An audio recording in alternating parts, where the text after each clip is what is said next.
This is Rising Up with Sonali, and I'm your host, Sonali Kolhatkar. You can watch this show on Free Speech TV nationwide and listen to it on Pacifica radio stations and affiliates. Citing public safety, Baltimore Mayor Catherine Pugh ordered the removal of 4 Confederate statues from her city overnight early Wednesday morning, hours after President Donald Trump once more came to the defense of Nazi demonstrators in Charlottesville, Virginia. The Baltimore City Council had voted just a day earlier to remove the statues. The question of whether white supremacists, Nazis, and self-proclaimed fascists have the right of free speech when they represent the vilest ideologies, ranging from racial domination to genocide, is an important one. The American Civil Liberties Union has come under fire for suing Charlottesville in defense of the right of the Nazis and their affiliates to march in the city's downtown area last weekend. But in light of Heather Hayer's killing and DeAndre Harris's beating, did the fascists have the right to march? Indeed, the so-called alt-right have already planned many more marches in cities around the country. And with the president egging them on, isn't public safety in peril? My guest is Corey Brettschneider, professor of political science at Brown University. He's the author of When the State Speaks, What Should It Say? How Democracies Can Protect Expression and Promote Equality, as well as Trump versus the Constitution. Welcome to the show, Corey. Thank you. Pleasure to be here. So this issue of free speech is such a fraught one. It should be simple that, we protect free speech. But when it comes to those people who actually want to inflict harm on others, it becomes much thornier. We know, for example, it's illegal, I understand, and you can correct me, to go into a crowded theater and yell fire if there's no fire, right? Correct, yes. That's a famous line from a case called Schenck, now used a lot, but originally coined by Justice Holmes to suggest that there are indeed, as you say, some limits to free speech when violence is imminent. So in light of what happened at Charlottesville, we can sort of retrospectively have the discussion, but shouldn't we have known that there was going to be violence when ahead of Charlottesville in, say, Berkeley, there was a counter-protester who was shot by one of these members of these groups. And the groups that showed up in Charlottesville have not attempted to really mask who they are. They are with the KKK, which, has a pretty clear violent history. They've sported swastikas, which is a symbol of a genocidal ideology. Some of them openly call themselves fascists. Mm-hmm. Isn't that an ideology of violence toward the rest of us that doesn't deserve free speech? It's a great question. I think it's one of the most important that we're facing now. And I should say, just send my condolences to the family of the counter-protester, the woman who died in this tragic event. And also just to express my horror with you, what's happening around the country, that there is this emboldened, and yes, we just have to say it for what it is, fascist, Nazi, and in many instances, the Ku Klux Klan of yesteryear rising its ugly head again. Now, we have this very difficult question, which is how are we going to deal with their rights of expression? And the law right now, I think, is very clear, which is that in our system, we have a rule called viewpoint neutrality. And what it says at its core is that we cannot punish people for their opinions, no matter how heinous. And there's a long history of that. It partly comes from protecting the left. Communists who were under siege in the early part of the century and arrested for their ideology fought back, lawyers fought back, and eventually the judiciary said, in a case called Brandenburg that was about the Klan, that imminent violence is one thing, that can be stopped, but we're not going to stop people as a result of their ideology from coming out and marching. So there are 2 very important cases on this issue, in addition to the Brandenburg case. One is called Virginia versus Black. And there what the court said was that the Ku Klux Klan, if they're having a rally, basically, and it's, an expression of their hateful ideology, the awful things that they stand for, in particular their opposition to the idea of equality under law. The formation of their organization is based around that ideal resistance to the Equal Protection Clause. They still, the court said, have a right to express the opinion Now, that's very different from questions where violence is either imminent or where there's a direct threat. So in that same case, they said, if an individual, and they looked at a case just like this, was burning a cross on the lawn of a family in order to threaten them and to send the message, we're going to come get you. True threats are not protected under our Constitution, and neither is imminent violence. So that's the distinction. So and it's I actually agree with some caveats. So then it's a matter of whether the gathering in Charlottesville, the so-called alt-right, promised violence or not, right? The Daily Stormer, this neo-Nazi, I prefer the term straight-up Nazi, website, said that they declared this summer a summer of hate. The groups that gathered came well armed. They promoted arming themselves. They brought shields. Shouldn't all of that have been very clearly a message that they were bringing imminent violent harm on people? Yes, I mean, in retrospect, that's certainly true. And, the court has left, and the Constitution leaves room to, of course, protect people from imminent violence and from true threats. So on my view, the court can restrict the place of the demonstration, the time of it. And I think that, yes, there was an error in not allowing the mayor of Charlottesville, who has been doing an amazing job, I think, in trying to navigate the situation, of doing what he wanted, which was to root the alt-right, as they call themselves, to another place.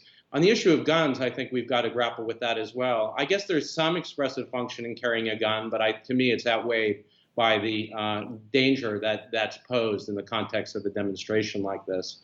So, I think that there could have been, and there needs to be, more attention to, yes, protecting. I agree with the court in these cases that opinion should not be silenced as a matter of criminal law. We shouldn't punish people for their opinion. But we can, apart from issues of discriminating against a specific opinion, protect people. And so limiting the ability to display weapons in marches, and also caring about the location with an aim towards careful planning and the avoiding of future violence. I think those things are permissible within our jurisprudence. Right. I mean, last year when the Republican National Convention took place, there was a decree by the Secret Service that people couldn't come with their weapons on display or with their weapons at all within a certain perimeter because, the Republican candidate's safety was at stake. What about just the public safety, right? I want to talk about the ACLU because this is really important. And the ACLU is a really important organization. It's been around for a long time, defended many people, and almost always is on the right side of issues, almost always.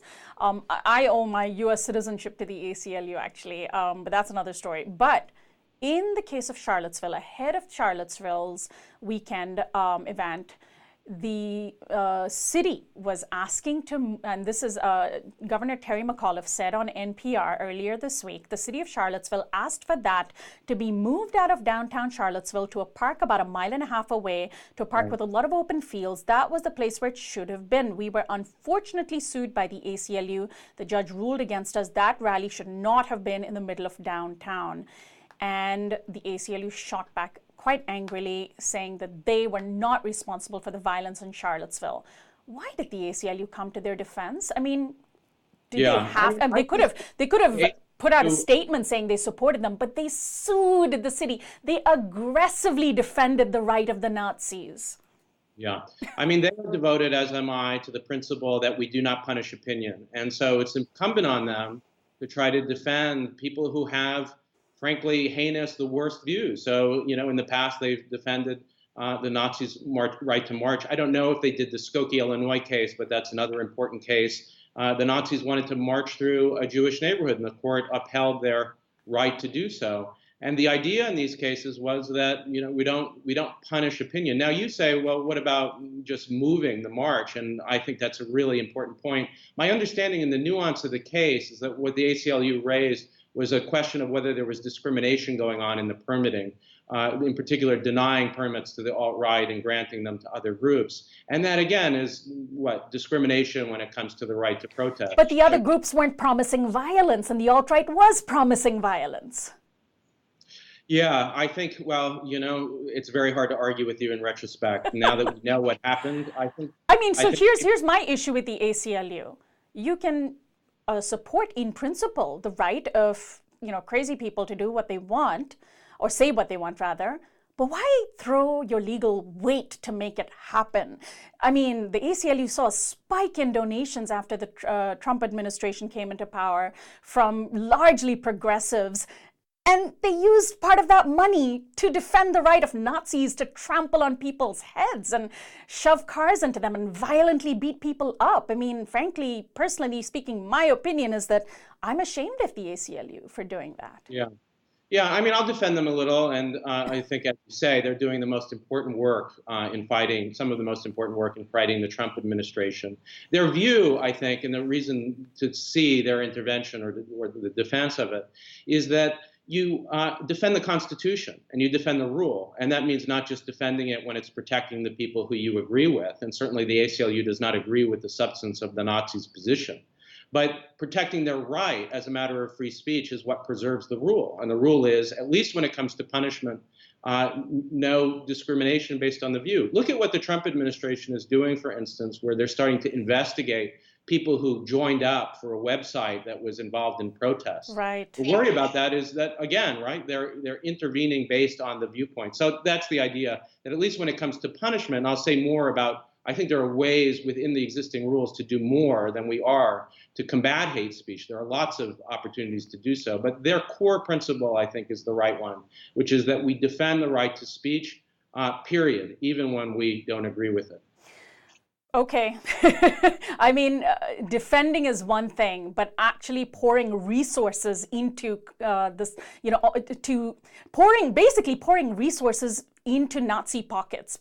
They spent the money that the Nazis didn't have to. Justice Ginsburg, when she pioneered the idea that the Equal Protection Clause applies to women as well as to men, that it prohibits gender discrimination, she and her allies litigated on behalf of men. Now, you could say, well, why were they litigating on behalf of men? And the idea was it was a strategy to try to move the law in a direction that it would ultimately, in the end, be protective of women.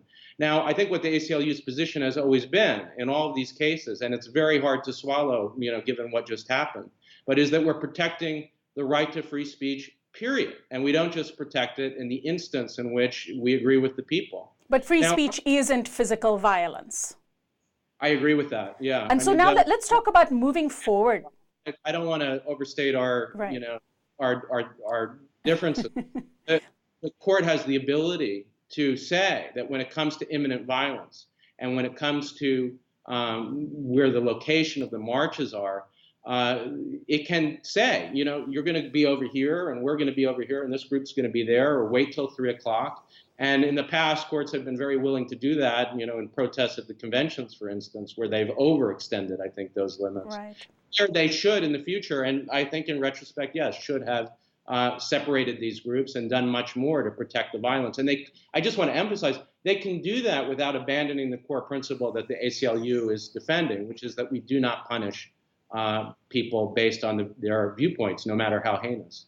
Now, let's talk about moving forward, because these right-wing fascist and Nazi groups, emboldened by Trump, have promised more Charlottesvilles. They are coming to a city near you. They have planned, I think, 9 cities where they're going to be gathering and bringing their hate and violence. Christopher Cantwell, who is one of these Nazi leaders, in a documentary by Vice News, the day after Heather Heyr's killing, said to the journalist, "Our rivals are a bunch of stupid animals. I think it was more," meaning Heather Heyr's death was more than justified. "I think a lot more people are gonna die before we're done here, frankly."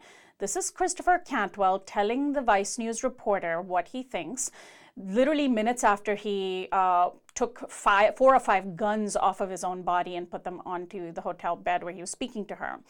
In light of what he has said and what others have said, should the courts, should the ACLU consider that these groups have the right of free speech when public safety is so clearly at risk? Yeah, I mean, we have to look at the facts in the particular march. I don't think that we can taint all of these marches, which of course I oppose, and I think the government has an obligation, I should say, to oppose them. And part of what's heinous about Donald Trump's statements over the last few days is that he's failed in the core constitutional obligation to condemn and to discourage and to deeply criticize them.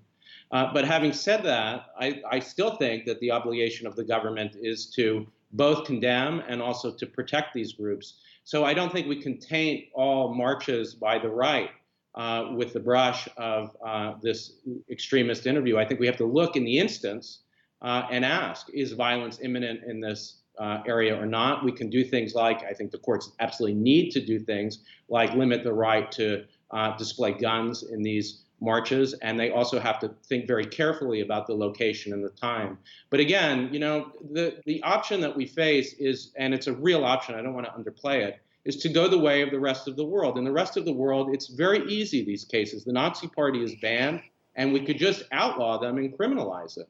Now, in our system, we have a First Amendment, we have free speech, so I think we have to, without abandoning that, protect the right to hear these heinous views and also come up with strategies, including a strong governmental response to condemn them. So the mayor of Charlottesville, I think, Mike Signer, what he's done is take a lead by saying, you know what, it's one thing to allow these people to march, but we have to send a very clear message that white supremacy and the Klan and the Nazi Party are outside the values of the United States and that they have no place here. And we have to begin to persuade people to abandon and certainly not move towards those groups. I think that if we go the way of the rest of the world, it drives them underground, it makes them more extreme, and it loses the ability to engage them. And as difficult as it's going to be over the next few years, I don't want to see us go the way of just outlawing groups with even heinous views. So let's talk about the Confederate statues as well. Some would argue that the tearing down of Confederate statues is violating the free speech rights of the Confederates. Trump basically defended the preservation of Confederate statues, saying, "Are we going to, tear down every single statue of every single slave owner?" Some might respond, "Yes, that would be fine." But for example, in the case of Baltimore, the city council voted to do so, and before there could be, sort of a public response, because some left-wing groups had decided to follow the example of Durham, North Carolina, and actually tear down the statues themselves, the city did it, and they did it very swiftly, and I think quite effectively. Take away the impetus for right-wing groups to come and march on them. Does that skirt the issue of free speech at all? Does that actually infringe on anyone's free speech rights when a city does that? I think it's a great question. I've actually written a book about this called "When the State Speaks, What Should It Say?" well before any of these events unfolded. And my view is... And that's why we're having you on the show. Exactly. And my view is that absolutely it is the obligation, not just the ability or the power of the government to take these statues down, but it's absolutely the obligation. If we're going to have this, and you and I went back and forth on this, we had a good discussion about it and a hard one, about whether or not we're going to protect these groups from putting them in prison for their views. I think we shouldn't over-criminalize. We criminalize enough, and we should protect these groups. But if we're going to do that... Let me just clarify. I certainly didn't argue that they should be imprisoned for their speech. Right. My argument was that they shouldn't have resources poured into them by privately funded organizations like the ACLU, and maybe not allowed to just simply... march. Right. Yeah. And I didn't mean to imply that you were, but I guess the ACLU's position is that what they're doing is not defending the groups, they're defending this rule, which is unique. I mean, I don't want to make light of it. The rest of the world just bans these groups outright. And in this country, we have this bizarre, unique, American exceptionalist, if you want to call it, rule that says you don't go to prison for denying the Holocaust. In Germany, you would go to prison for that. Now, my view is, and I want to put pressure on that, I don't think it's obvious that we should have that rule. I think if we are going to have it, and this comes back to your question, we have to require, I should say, the government, both in the presidential statements, but also in things like monuments, to send a message that racism is out of place in the American system. And that means taking down symbols of hate, like Confederate monuments, like the Confederate battle flag that you sometimes see on license plates. So it's not just a power of the government. It's certainly not a free speech violation. It's more than that. It's an obligation in this unique system, this unusual system where we protect even hateful viewpoints, that the government has to take an active role in condemning, criticizing, and changing those views so that it's clear that they should disappear. And actually, let's finally clarify what the First Amendment says, because whenever you have fights over who can say what, people will hold up, it's my First Amendment right to say this, that, and or the other. Who is obligated to respect someone's free speech rights? Isn't it just the government being unable to discriminate between speech, but private individuals, groups, even corporations can exercise their free speech rights to boycott, cancel events, etc. So let's clarify what it means when we say someone has a free speech right to say what they want to say. Yeah, certainly you and I don't have to seek, and should not seek, the association of Nazis. We don't have to approve or tolerate them. We could send the message of strong condemnation, and the First Amendment is a limit on what government can do. So, for example, if I refuse to interview a Nazi, it's my right. Say it again. If I refuse to interview a Nazi, they don't have the right to be on the air. Yes, I mean, look, I think that sometimes, like in that Vice video that we were talking about, you learn things by watching it, and I've learned a lot by that really heroic reporter that sat through that, and it made me sick to my stomach. I could see she was sick to her stomach. But drawing out the view, instead of just prohibiting it, I think it taught us something about what we're up against. Sure. And so I was glad to see her do it. Sure. On university campuses, there are limits. I mean, I think that there is a free speech question about whether or not, if a student group, for instance, invited Ann Coulter to Berkeley, there is a very serious legal question about whether Berkeley would have the right to cancel that talk based not on questions of violence, but based on her viewpoint. They cannot. Now, she is a vile also in her viewpoint, but I think that's another instance where we have to permit the speech and find ways to protest. Is that because Berkeley is a state school, a private institution would have been okay in canceling? It's more complicated in the private instance, but it's clear in the Berkeley case that's right, because it is a government institution. And this isn't just a matter of one level of government. The free speech limit applies to all levels of government. But again, of course, if it can be proven for there to be a threat of imminent violence, then it does sort of complicate it. That's right. Yeah. I mean, one of the lessons here for government around the country, and in the Berkeley case, I think this is true too, is if you have to see the risks that come with this enormous free speech right, and there are major risks. And one of the risks is violence. And so planning around that, putting the resources into a trained police force that knows how to deal with these circumstances. As I said, moving and coordinating the protests in a way that limits the risks of violence is fundamental. But one thing I think that we shouldn't do, not just can't, is just ban dangerous or extremist viewpoints. Well, Corey, I want to thank you so much for joining us today. I appreciate your insight and the legal expertise you bring to this. Thank you. Corey Brettschneider is a professor of political science at Brown University. He's the author of When the State Speaks, What Should It Say? How Democracies Can Protect Expression and Promote Equality. We've been discussing whether fascists and Nazis have free speech rights. I'm Sonali Kolhatkar. We're online at risingupwithsonali.com, where you can sign up for our daily newsletter. Also find us on Facebook, Twitter, iTunes, and Vimeo.